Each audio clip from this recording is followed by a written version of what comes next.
So we're checking in on today's video for White One Auto mid-repair because I thought this would be just a simple, straightforward repair. 2017 Chevrolet Colorado 3.6 V6 4-wheel drive. And it has a leaking oil cooler line. See, this oil cooler line right here is leaking. So that thing runs down. This one is going to be replaced too, and that's not really hard to get to. But that thing runs down and it sits almost directly right on top of the differential. I tried to sneak it out a few different ways, and there's not really a way to sneak it out. Tried pulling the air conditioning compressor off. That doesn't give me enough access. I got the fuse box and everything out from up top. None of that gives us a good access. So the only way I can see is we're gonna remove our differential completely out of the truck, and then we can see it better. Let me let it down to see if you can, to see if everyone may just be able to see.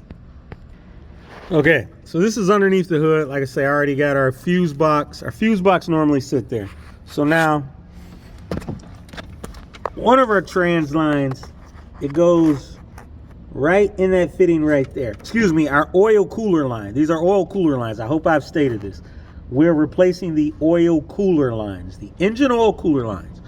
So one of them goes right there. We already pulled that one out. It's nice and easy. We got it sitting aside. But the other line snakes way down there. So let me, it's really hard to get it. So I think I want it right there. It's going, so that's your oil pressure sensor switch, and it is way down there. So there is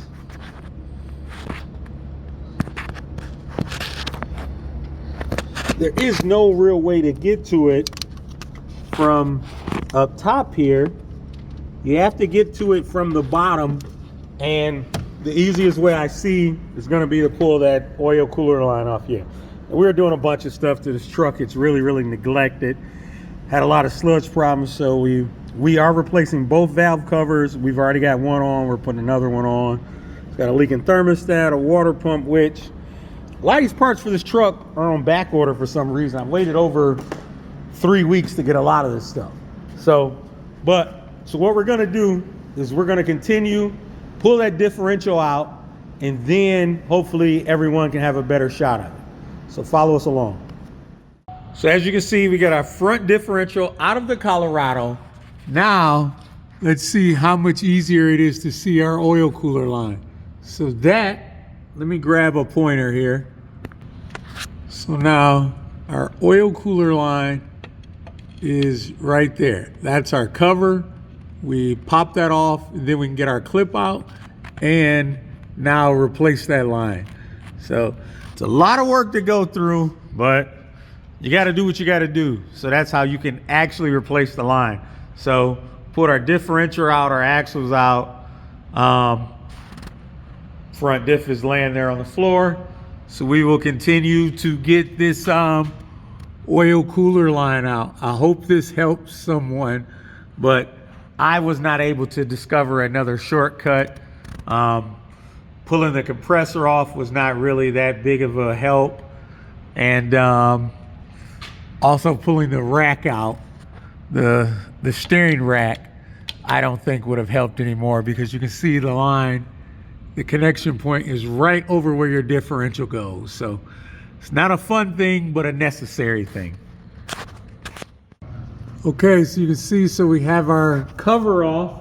Let me grab our pointer again. So we've got our cover off, excuse me.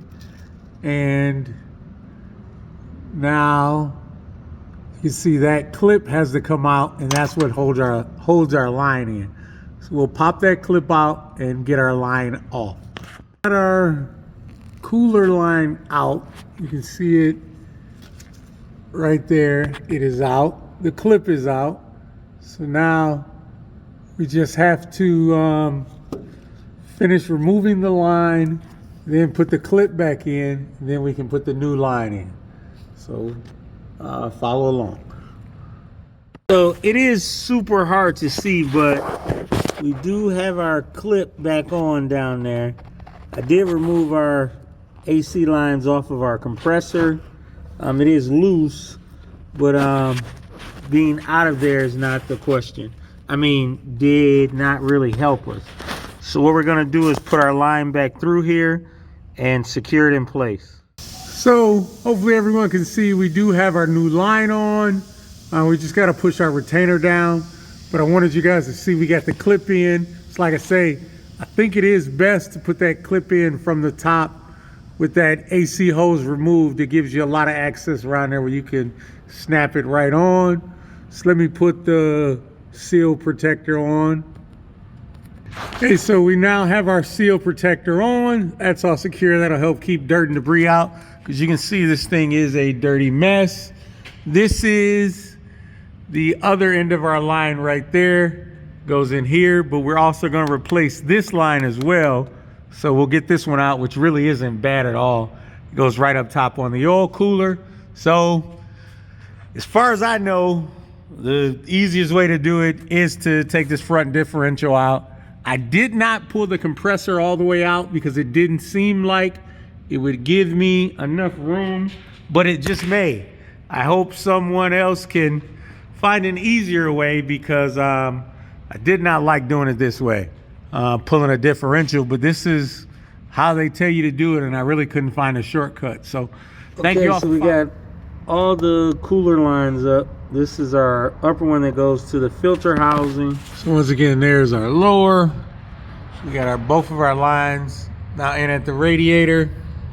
Our clip on. So this thing is officially wrapped up. All the oil cooler lines replaced. Just throw the differential back in and you're done. Yeah, not a fun job, but a complete job now. White One Auto out.